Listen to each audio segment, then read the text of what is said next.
नमस्कार साथियों, infusion notes के ऑनलाइन प्लेटफॉर्म पे एक बार फिर से आपका स्वागत है। डेली करंट अफेयर के सेशन में आज अपन 26 फरवरी 2025 का जो भी मोस्ट इंपोर्टेंट करंट अफेयर है उसको डिटेल एनालिसिस और स्टैटिक्स जीके के साथ कवर करने वाले हैं।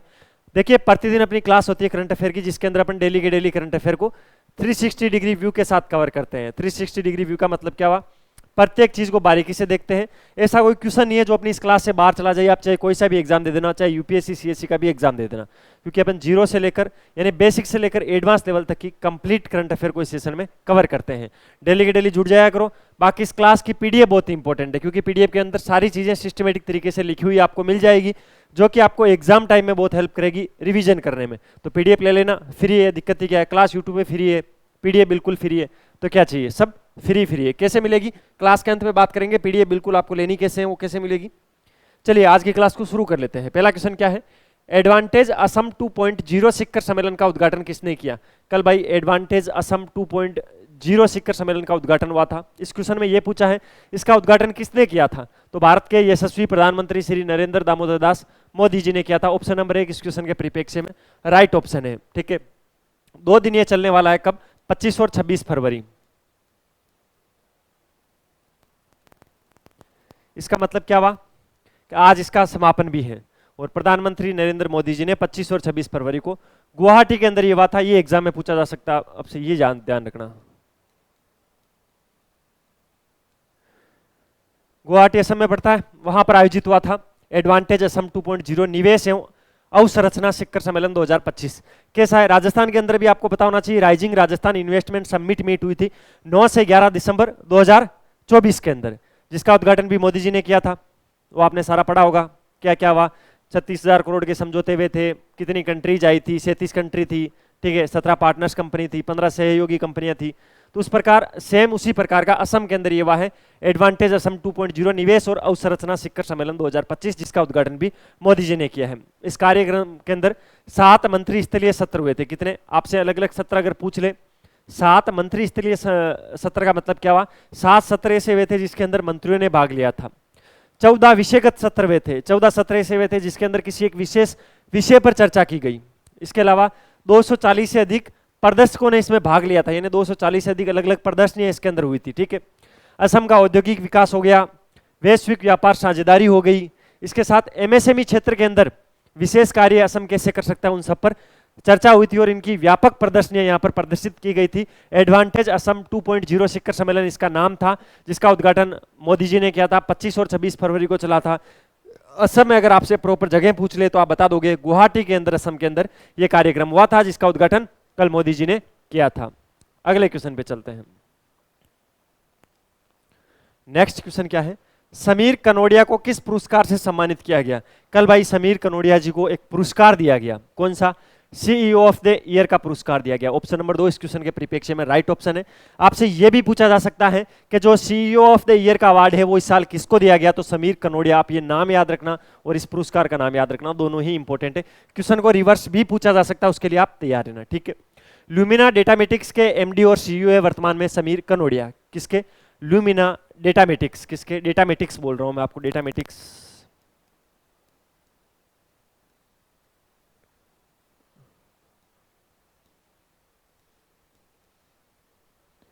ये कंपनी का नाम है ल्यूमिनो डेटामेटिक्स। इस कंपनी के एमडी और सीईओ है समीर कनोडिया, जिनको मुंबई के अंदर ताज लैंड्स के अंदर एक कार्यक्रम आयोजित हुआ था, business leader of the year award.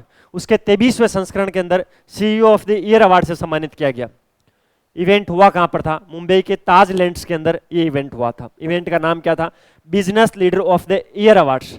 ये business leader of the year awards का कौन सा संस्करण था? 23वां संस्करण था। इस 23वें संस्करण के अंदर सीईओ ऑफ द ईयर का अवार्ड किसको दिया गया था? समीर कनोडिया को, जो कि ल्यूमिना डेटामेटिक्स के एमडी और सीईओ हैं। अब आपको ये अच्छे से समझ में आ गया होगा, इससे बाहर फैक्ट नहीं पूछा जाएगा। एक तो business leader of the year awards का कौन सा संस्करण? 23वां संस्करण। कहां पर हुआ? ताज लैंड्स मुंबई के अंदर हुआ था। उसके अंदर सीईओ ऑफ द ईयर का अवार्ड किसको दिया गया? समीर कनोडिया को। समीर कनोडिया कौन है? ल्यूमिना डेटामेटिक्स के एमडी और सीईओ है। यह पुरस्कार उनको क्यों दिया गया? उनका एक तो दूरदर्शी नेतृत्व है, यानी इन फ्यूचर कंपनी को आगे कैसे बढ़ाना है उसको लेकर उनके विचार बहुत ही अच्छे हैं। कंपनी में नए नए नवाचार कैसे करने हैं उद्योग प्रभाव को कैसे मैनेज करना है, कैसे हैंडल करना है, यानी अलग जो अपने कंपटीटर हैं उनका जो अपने बिजनेस पर इफेक्ट पड़ रहा है उससे बिजनेस को कैसे उबारना है, इन सब चीजों में इन्होंने बहुत ही अच्छा काम किया है, जिसके चलते इनको ये पुरस्कार दिया गया है। ठीक है, 2002 से ये पुरस्कार दिया जा रहा है। चयन प्रक्रिया के अंदर वैश्विक जो विश्लेषण है और जो वैश्विक सिफारिशें हैं उसके हिसाब से चयन होता है। मेरे कहने का मतलब ये जो अवार्ड है सीईओ ऑफ द ईयर का अवार्ड है, 2002 से ये अवार्ड दिया जा रहा है। ये अवार्ड अगर किसी व्यक्ति को दिया जाना है तो वैश्विक स्तर पर जितनी भी कंपनियां हैं और वैश्विक स्तर पर जितने भी बिजनेस एनालिसिस हैं, जो बिजनेस विशेषज्ञ हैं, उनकी सिफारिशों के आधार पर इसका चयन किया जाता है। यानी वैश्विक स्तर पर इनके लिए सिफारिशें ज्यादा मिली है, जिसके चलते समीर कनोडिया को सीईओ ऑफ द ईयर का अवार्ड दिया गया है। ये सारी चीजें आपको ध्यान रखनी है, इससे क्वेश्चन बार नहीं जाएगा, पर ये सारी चीजें याद रखना भी तो सर एक चैलेंज है। चैलेंज क्या है मैं आपको पता होना चाहिए। क्लास के अंदर प्रत्येक चीज को 2 से 3 बार दोहराता हूं ताकि आपको चीजें क्लास में याद हो जाए। बाकी जो अपनी पीडीएफ है वो तो रामायण है ही, उसको तो याद करना ही है। अगला क्वेश्चन, नई दिल्ली में 18वें आईसीजी अलंकरण समारोह में राजनाथ सिंह ने कितने पदक प्रदान किए? कल जो नई दिल्ली के अंदर 18वें आईसीजी अलंकार समारोह का आयोजन हुआ था, जिसके अंदर जो वर्तमान में केंद्रीय रक्षा मंत्री हैं भारत के राजनाथ सिंह, उन्होंने पदक दिए थे। कितने पदक दिए थे? तो टोटल 32 पदक दिए थे। ऑप्शन नंबर 3 इस क्वेश्चन के परिप्रेक्ष्य में राइट ऑप्शन है। राजनाथ सिंह ने नई दिल्ली के 18वें आईसीजी अलंकरण समारोह में भारतीय तटरक्षक कर्मियों को 32 पदक दिए थे। किनको दिए थे? ये जो भारतीय तटरक्षक कर्मिक हैं उनको पदक दिए थे। अब कौन कौन से पदक इसके अंदर है? 32 जो पदक है इनका वर्गीकरण किस प्रकार है? 6 तो राष्ट्रीय तटरक्षक पदक हैं विशिष्ट सेवा के लिए, 11 तटरक्षक जो पदक दिए गए थे वो वीरता के लिए दिए गए थे, और 15 तटरक्षक पदक उत्कृष्ट सेवा के लिए दिए गए थे। कितने? 6 तो विशिष्ट सेवा के लिए, 11 वीरता के लिए, 15 उत्कृष्ट सेवा के लिए। टोटल जोड़ोगे तो 32 पदक हो जाएंगे। ठीक है, इसके अलावा पिछले वर्ष आईसीजी के अंदर 37,000 करोड़ रुपए के जो नशीली दवाएं हैं वो जब्त किए इसने। ठीक है, 115 समुद्री लुटेरों को पकड़ा है, बचाव कार्य में 169 लोगों की जान बचाई है। ये सारी चीजें कल राजनाथ सिंह ने अपने भाषण में बताई थी इस समारोह के अंदर। जो तटरक्षक कर्मी होते हैं, तटरक्षक कर्मी आप समझते हो ना, जो पानी की बॉर्डर है, समुद्र की बॉर्डर है, उसकी रक्षा करने वाले जो व्यक्ति होते हैं उनको तटरक्षक बल उनकी रक्षा करते हैं। तो तटरक्षक कर्मियों को 32 अवार्ड दिए गए, जिसमें से 6 राष्ट्रपति तटरक्षक पदक थे जो कि विशिष्ट सेवा के लिए दिए गए, 11 तटरक्षक पदक है वो वीरता के लिए दिए गए, 15 जो तटरक्षक पदक है वो उत्कृष्ट सेवा के लिए दिए गए थे। क्यों दिए गए? ऐसा आईसीजी ने क्या काम किया था? तो पिछले साल के डाटा सामने है जिसके अंदर ये बताया गया है 37,000 करोड़ रुपए की नशीली दवाएं जब्त किए जो समुद्री मार्ग से भारत में आ रही थी। 115 समुद्री लुटेरों को पकड़ाया जो समुद्र के अंदर लूटमार मचाते थे। 169 लोगों के जान बचाई है इस तटरक्षक सेना ने या तटरक्षक बल ने, यानी 169 लोग हैं जो समुद्र में डूब रहे थे, उनकी जान बचाई थी। उसके चलते इनको ये 32 पदक दिए गए। किस प्रकार इनका वर्गीकरण है वो सारी चीजें मैंने तो आपको मौखिक रूप से बताई दी है, बाकी सिस्टमेटिक तरीके से लिखी हुई पीडीएफ में मिल जाएगी। तो क्या करना है आपको?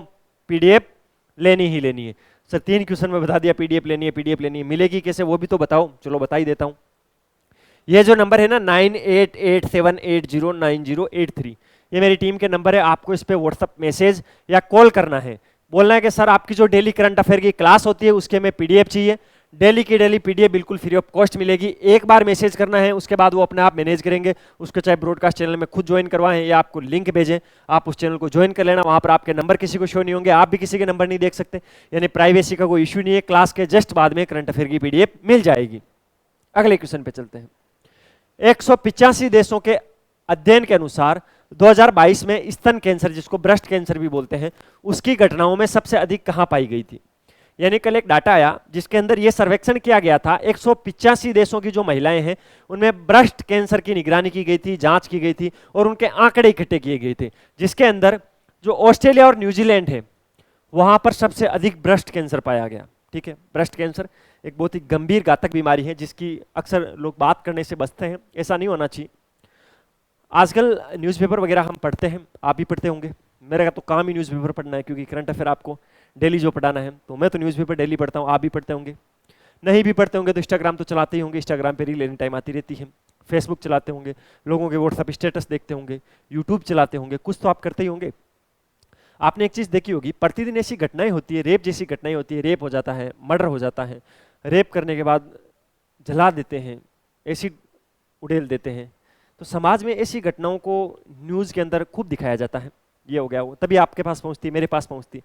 लेकिन समाज को सही दिशा में कैसे ले जाया जाए? स्वास्थ्य के अंदर ऐसी कुछ गंभीर बीमारियां होती है, जैसे महिलाओं में होने वाला सर्वाइकल कैंसर है। सर्वाइकल यानी गर्दन का कैंसर नहीं है, सर्वाइकल कैंसर जिसको अपन गर्भाशयी कैंसर बोलते हैं, जो कि ह्यूमन पेपिलोमा वायरस की वजह से होता है, एचपीवी वायरस की वजह से होता है। ब्रेस्ट कैंसर होता है। इनको लोग नाम लेने से ही बचते हैं समाज के अंदर कि यार कोई ऐसे ब्रेस्ट कैंसर अपन कैसे बोल सकते हैं ऐसे, है? लेकिन ऐसा नहीं है। इन चीज़ों पर समाज जब खुल के सामने आएगा, अब जैसे आपको पता है मासिक धर्म जिसको अपन पीरियड्स बोलते हैं, लेडीज में आता है, महीने में 5 दिन आता है, सब जानते हो, पढ़ते हो। लेकिन कोई भी ऐसी चीज होती है तो आप बचते हो, सैनिटरी पैड लाते हो, आप नेपकिन लेके आते हो, उसको अखबार में प्लेट के लाते हो। ऐसा नहीं होना चाहिए भाई, सभ्य समाज ये नहीं होता है। एक तरफ तो समाज खुलेआम रेप हो रहे हैं, ऐसी घटनाएं हो रही हैं, महिलाओं के साथ अभद्र व्यवहार हो रहा है, ठीक है, घरेलू हिंसाएं हो रही है। दूसरी तरफ ये एक स्वास्थ्य की चीजें हैं, जनरल चीजें, ब्रेस्ट कैंसर किसी को भी हो सकता है, सर्वाइकल कैंसर हो सकता है, ठीक है, पीरियड्स आएंगे, इनको अपन समाज में प्रदर्शित करने से बचते हैं। ऐसा नहीं होना चाहिए।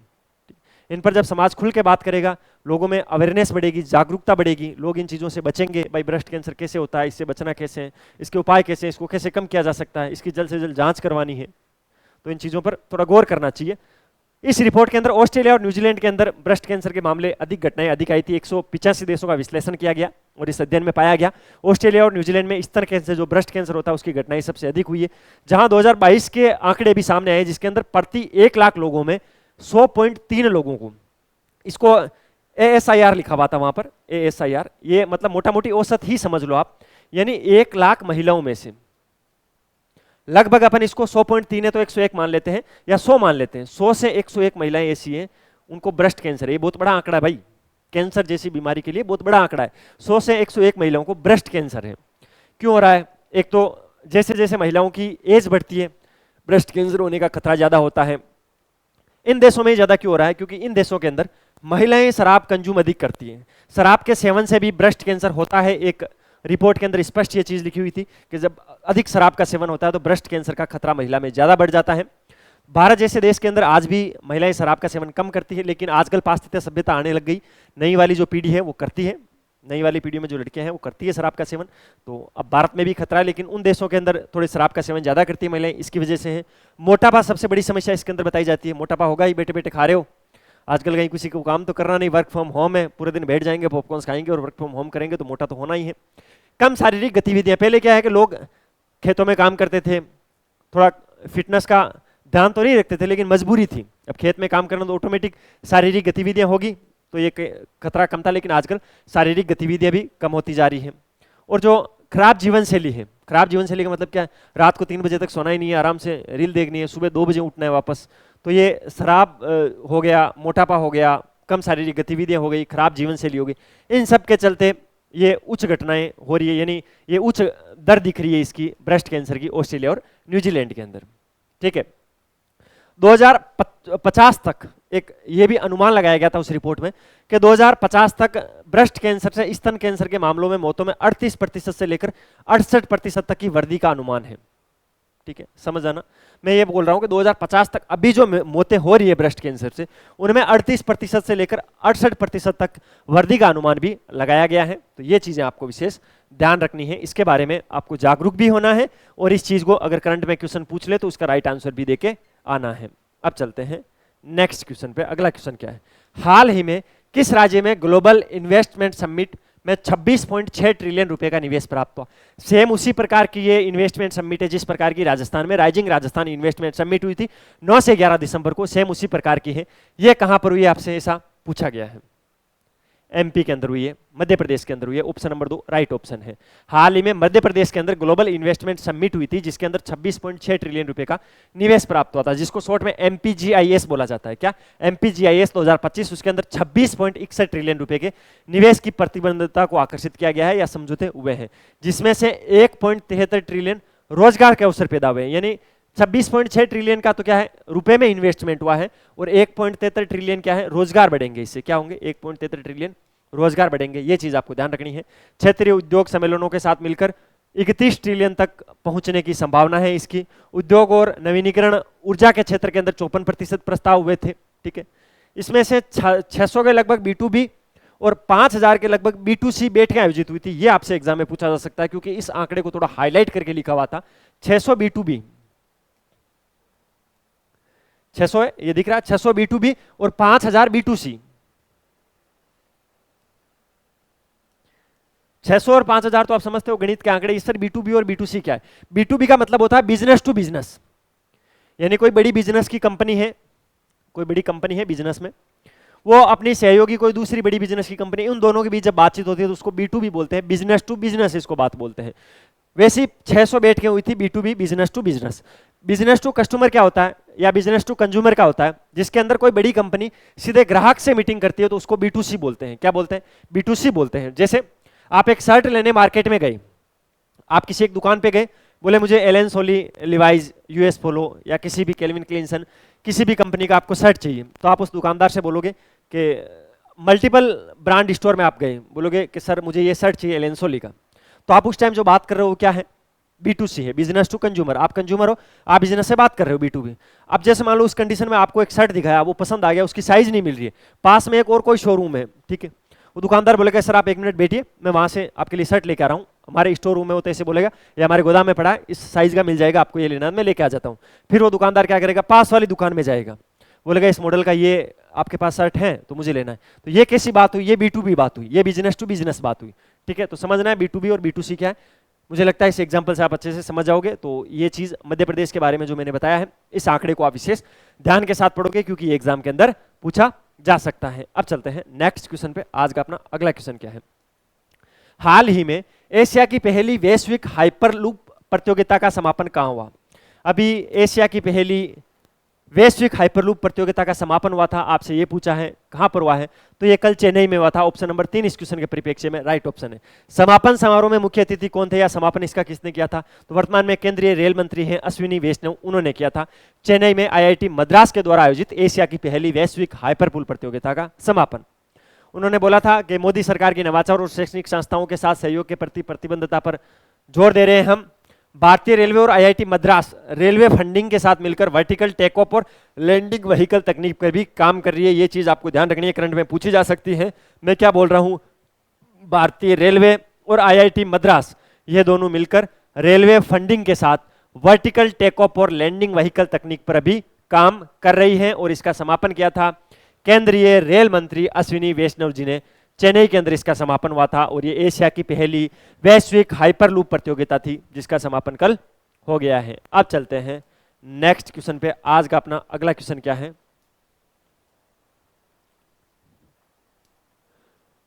झूमर बिनदिनी 2025 कार्यक्रम का उद्घाटन किस शहर में हुआ?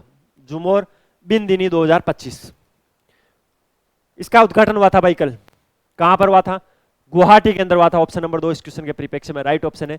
झूमर बिंदनी 2025 कार्यक्रम का उद्घाटन किसने किया था? प्रधानमंत्री नरेंद्र मोदी जी ने किया था, जिसके अंदर 8000 से अधिक नर्तकियों ने इसमें भाग लिया। नर्तकी जो डांस करती हैं उसको नर्तकी बोलते हैं। 8000 से अधिक नर्तकियों ने भाग लिया था। असम के अंदर चाय उद्योग है, आपको पता है चाय का सबसे बड़ा उद्योग असम के अंदर, ये भारत के अंदर। तो असम की जो चाय उद्योग है उसके 200 साल पूरे होने के जश्न में यह प्रोग्राम किया गया था, झूमर बिंदनी 2025। यह चीज आपको ध्यान रखनी है। प्रोग्राम का नाम झूमर बिंदनी 2025 है। गुवाहाटी के अंदर आयोजित हुआ था। मोदी जी ने कल इसका उद्घाटन किया था। 8000 से अधिक नर्तकियों ने इसमें भाग लिया था। और यह कार्यक्रम क्यों किया गया? जो असम के अंदर चाय उद्योग है, टी इंडस्ट्री है, उसके 2 साल पूरे होने के जश्न के अंदर यह कार्यक्रम आयोजित किया गया था, जिसके अंदर असम की सांस्कृतिक विरासत हो गई, असमिया भाषा को शास्त्रीय दर्जा दिलाने के अंदर जो भाजपा की भूमिका थी उस पर प्रकाश डाला गया था। तो ये चीजें आपको ध्यान रखनी है। इसके अलावा चराईदेऊ मोइदम को यूनेस्को का दर्जा भी मिला था, जिस पर भी प्रकाश डाला गया था। तो ये चीज आपको ध्यान रखनी है। असमिया भाषा को शास्त्रीय भाषा का दर्जा मिला था। RS के अंदर एग्जाम में क्वेश्चन पूछा गया था। अभी 5 नई भाषाओं को दर्जा मिला था, 6 पहले से थी, 11 भाषाएं हो गई थी। यही क्वेश्चन पूछा था RS प्री के अंदर कि कितनी भाषाएं शास्त्रीय भाषाएं, तो 11 भाषाएं मैंने आपको अच्छे से पढ़ाई भी थी। ठीक है, तो ये चीज आपको ध्यान रखनी है। इसके अलावा मोदी जी ने यहाँ पर सरकार की कुछ पहलें, जिसमें आयुष्मान आरोग्य मंदिर हो गया, मॉडल स्कूल और चाय बागान श्रमिकों के लिए वेतन श्रम हो गए, इन सभी की घोषणाएं की गई थी। ये चीज आपको विशेष ध्यान रखनी है। अब चलते हैं नेक्स्ट क्वेश्चन पे। आज का अपना अगला क्वेश्चन क्या है? शानदार क्वेश्चन है भाई। CAG ने उन्नत लेखा परीक्षा के लिए किस संस्थान के साथ समझौता किया? CAG आप पॉलिटी में पढ़ते हो, ठीक है। CAG ने IIT मद्रास ने आईआईटी मद्रास और सीएजी के बीच में एक समझौता हुआ है। इस समझौते के अंदर होगा क्या, ऑडिट कौशल और सतत ऑडिट प्रथाओं को बढ़ाने के लिए दो अलग अलग समझौतों पर हस्ताक्षर हुए हैं। सीएजी क्या काम करता है, सरकार के जो भी खर्चे हैं उसका ऑडिट करने का काम करता है। तो ऑडिट के अंदर स्किल को बढ़ाने के लिए और जो सतत ऑडिट प्रथाएं चल रही है उसके अंदर विकास करने के लिए आईआईटी मद्रास के साथ दो समझौतों पर हस्ताक्षर हुआ है। मुख्य फोकस क्या रखा गया था, डेटा गवर्नेंस पर, एआई संचालित क्षमता यानी आर्टिफिशियल इंटेलिजेंस का काम सीएजी कैसे कर सकता है, यानी सीएजी आर्टिफिशियल इंटेलिजेंस के माध्यम से अच्छा काम कैसे कर सकता है।